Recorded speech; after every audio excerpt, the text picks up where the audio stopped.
Chuck's the former Kate boyfriend returned from Europe to Nigeria on one bright afternoon. As Kate was busy organizing supplies in her shop, she heard a familiar voice call her name. Turning, she saw Ifeoma standing at the entrance, looking as radiant as ever. It had been years since they last saw each other, but their bond remained strong. "Ifeoma!" Kate exclaimed, rushing to embrace her friend. Allowed herself to imagine a future with him. One evening, as they sat under the stars discussing life, Uche took her hand. "Kate," he said softly, "you've built so much out of the ashes of your past. If you have me, I want to be part of your journey." Tears welled up in Kate's eyes.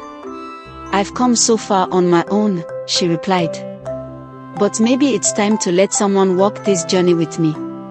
Kate's life continued to blossom.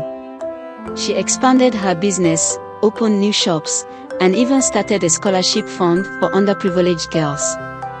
Her children grew into confident, compassionate young adults, taking pride in their mother's strength and achievements. As for Kana, he remained a shadow of his former self, haunted by the life he could have had.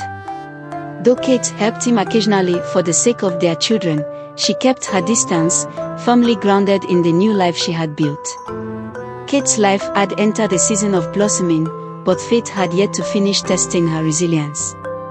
As she navigated her new reality, balancing a thriving business, raising 2 children, and exploring a budding relationship with Uche, new challenges and unexpected twists began to emerge. One rainy afternoon, as Kate sat in her office reviewing inventory lists, a stranger walked into her shop. The man, dressed in tattered clothes and carrying an air of mystery, approached her counter. "Yes," Kate replied cautiously. "How can I help you?" "Are you Kate?" he asked, his voice rough but steady. "I have something you need to know," he said, leaning in slightly. "It's about your ex-husband, Connor."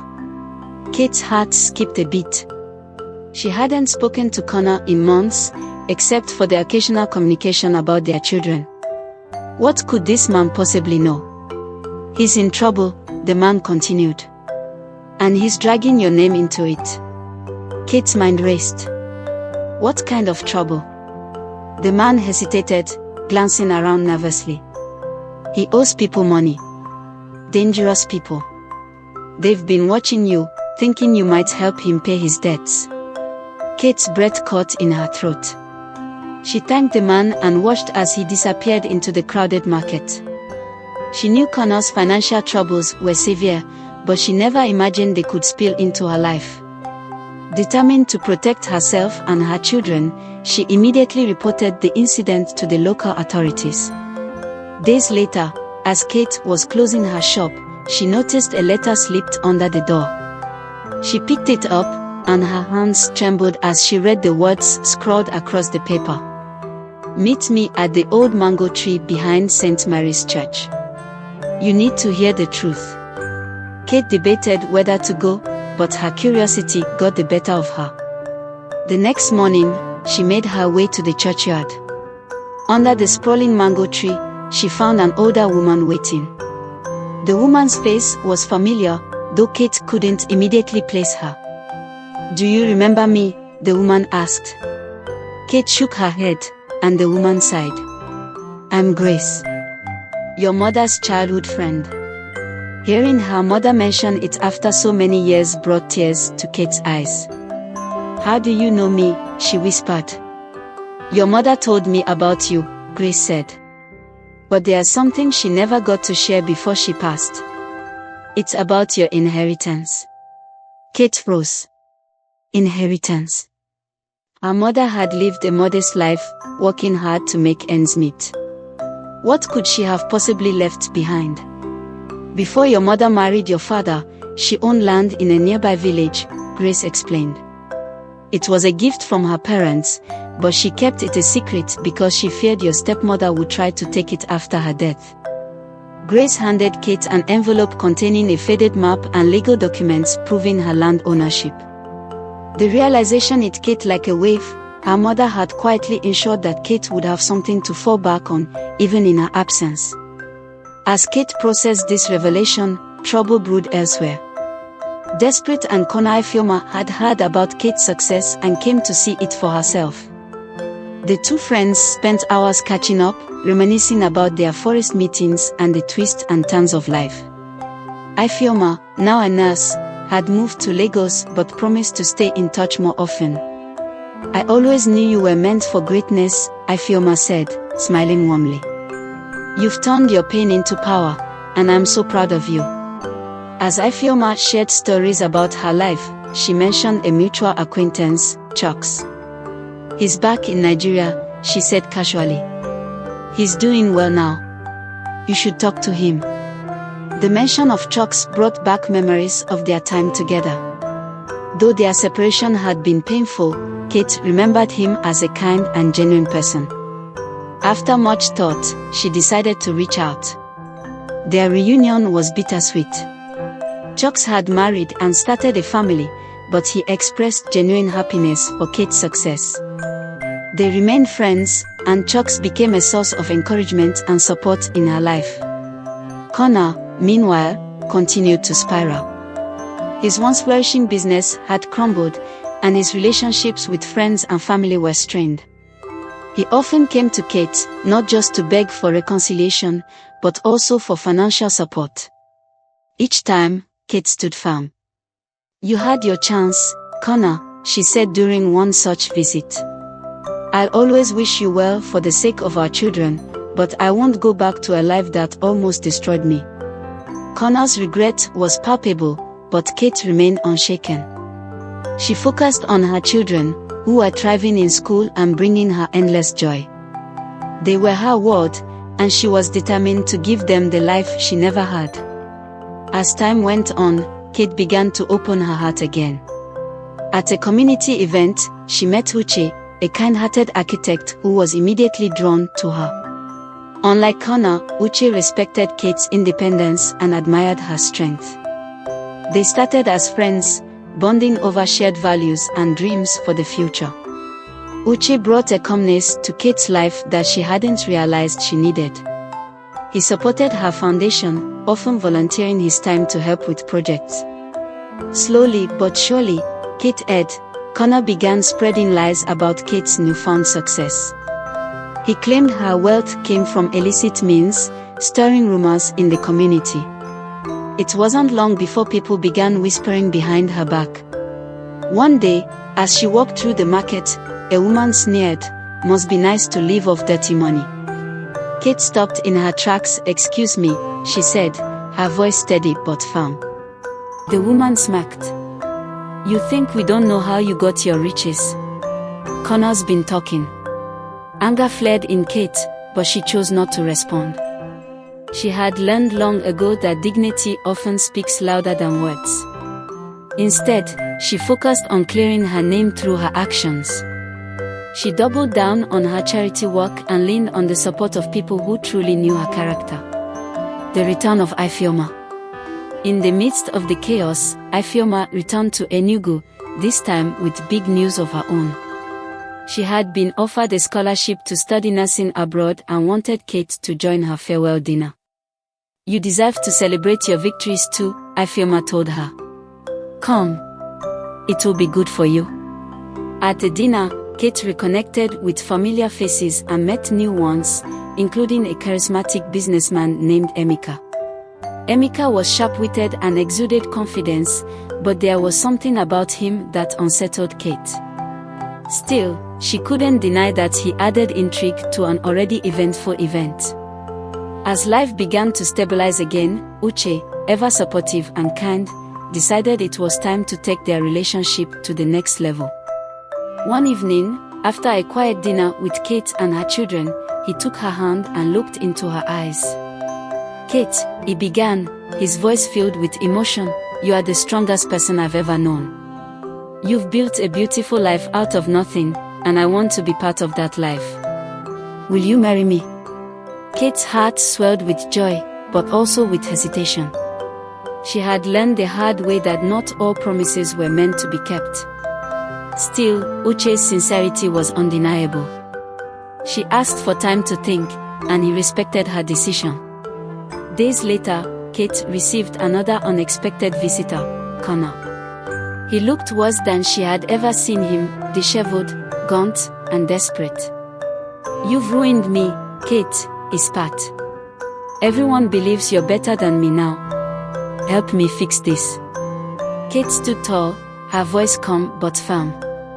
"You ruined yourself, Connor. I've worked hard for everything I have, and I won't let you drag me down." Connor's anger turned to pleading, but Kate was unmoved. As he left, she felt a deep sense of closure. For the first time in years, she was truly free from. Kate sat in her room that evening, the soft glow of her bedside lamp illuminating the papers Grace had given her. The map of her mother's land felt like a hidden treasure waiting to be discovered. Her thoughts, however, were torn between this newfound inheritance and Uche's heartfelt proposal. Life was offering her opportunities she hadn't dared dream of, but the scars of her past made her cautious. The next morning, Kate decided to visit the village where her mother's land was located. She didn't tell anyone except Ifeoma, who insisted on coming along. Together, they traveled to the quiet village, surrounded by lush greenery and rolling hills. When they arrived, an elderly man greeted them. "Nda wonu, my children. You must be Kate," he said with a smile. "Your mother was a good woman. She often spoke of you." The land was vast, more than Kate had imagined. It had been untouched for years, but its potential was clear. Kate's mind raced with possibilities. She could build something meaningful here, perhaps an extension of her foundation or a school for young girls. As they walked back to town, Ifeoma turned to Kate. "Your mother was thinking of your future even when she wasn't here to see it. This is your chance to honor her."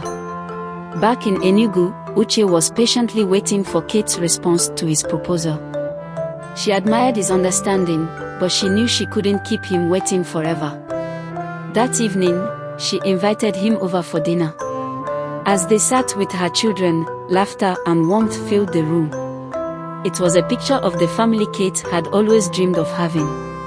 After dinner, Uche helped her clear the table. "I don't want to pressure you," he said gently, "but I need to know how you feel." Kate looked into his eyes and saw the honesty and kindness that had drawn her to him in the first place.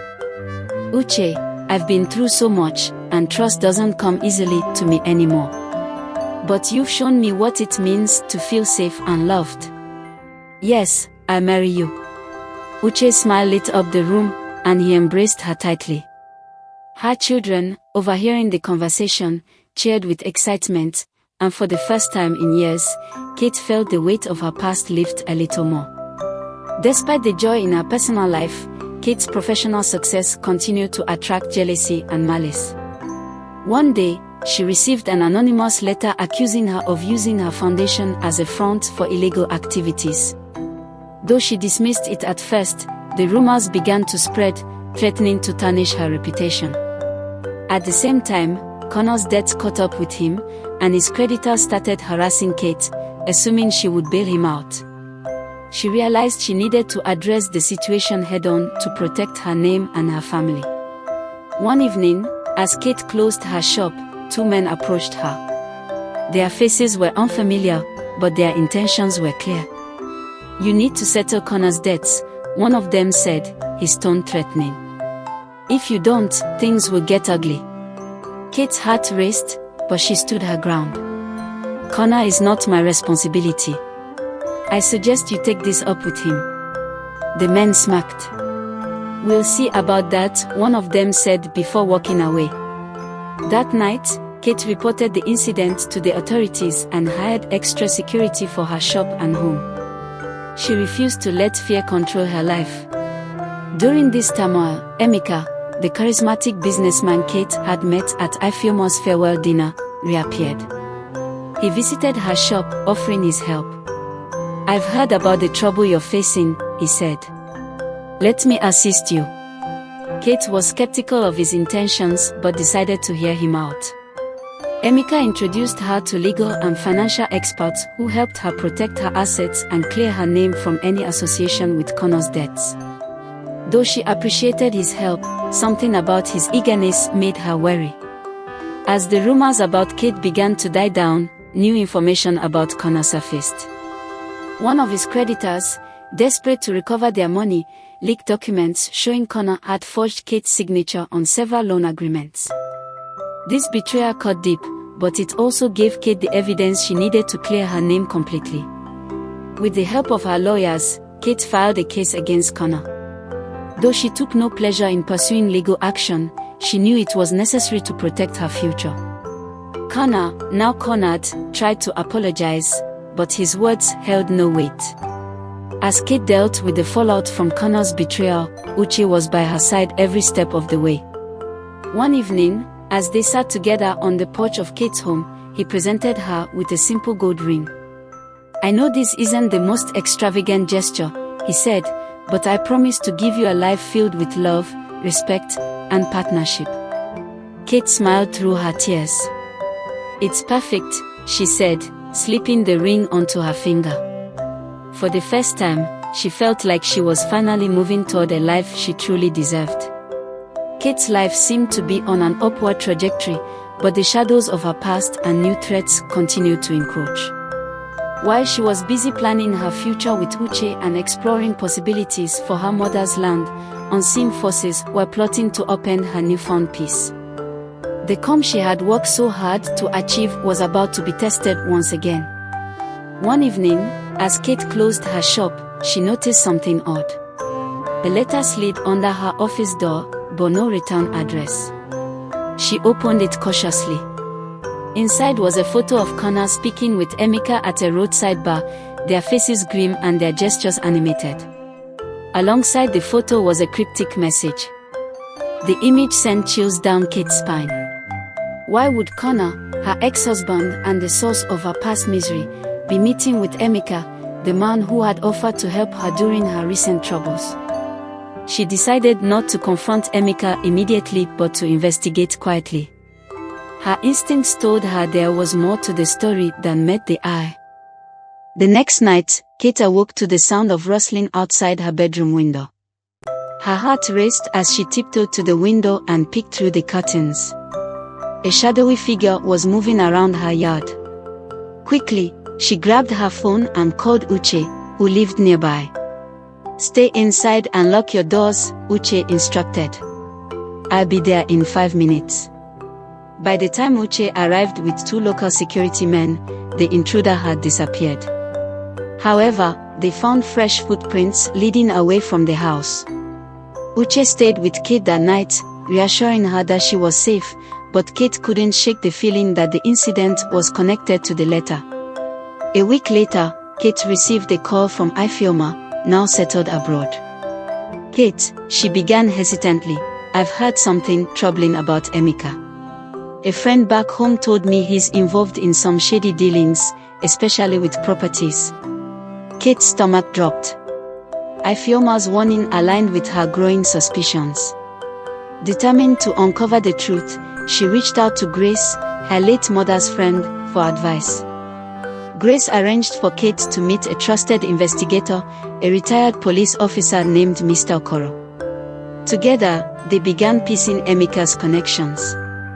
What they discovered was startling. Emeka had a history of luring vulnerable women into business partnerships, only to swindle them out of their assets. His relationship with Connor suddenly made sense. Connor had likely introduced Kate to Emeka in a desperate attempt to exploit her newfound success. Determined to protect herself, Kate devised a plan with Mr. Okoro. Pretending to remain unaware of Emeka's schemes, she agreed to meet him at her shop to discuss a potential partnership for developing her mother's land. Emeka arrived his usual charm on full display, but Kate played along. "This land means a lot to me," she said, feigning excitement. "I'd love your input on how to develop it." Emeka's eyes lit up with greed. "I'll handle everything," he assured her. "You just have to sign a few documents to get things started."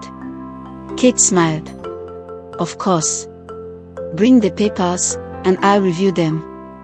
What Emeka didn't know was that Mr. Okoro and his team had set up surveillance to catch him in the act. Days later, Emeka returned with the documents, which contained forged clauses giving him full control of Kate's land. The trap was set, and Emeka walked right into it. When the authorities confronted Emeka with the evidence, his facade crumbled. Under pressure, he admitted to his partnership with Kana, who had orchestrated the scheme in exchange for a share of the profits. Kana, who had been evading his creditors by hiding in a neighboring town, was arrested soon after. Kate felt a wave of relief but also anger. She had trusted Emeka, and once again, Kana had tried to manipulate her life. However, she also felt a renewed sense of empowerment. She had exposed their lies and protected her legacy. As Kate celebrated the resolution of her ordeal, a letter arrived in the mail. This time, it was from Chucks, her former love from Edo State. He wrote, "Kate, I followed your story from afar, and I'm so proud of the woman you've become. I'd like to meet and properly apologize for the way things ended between us. I still carry the memories of our time together." Kate was taken aback. While she harbored no ill will toward Chucks, she wasn't sure how she felt about reopening that chapter of her life. She decided to set the letter aside and focus on her current blessings. Amid the chaos, Kate and Uche moved forward with their wedding plans. The ceremony was a simple yet beautiful affair, held under the shade of a massive tree on her mother's land. Friends, family, and community members gathered to celebrate Kate's journey and her union with a man who had proven his love through unwavering support. As Uche placed the ring on Kate's finger, she felt a sense of closure. Her past no longer defined her, it had shaped her into a stronger, wiser woman. Though Kate's life was finally settling, she knew the lessons of her journey weren't just for her. She began writing a book about her experiences, hoping to inspire other women to stand tall in the face of adversity. Her foundation expanded, offering legal aid and financial literacy programs to women in similar situations.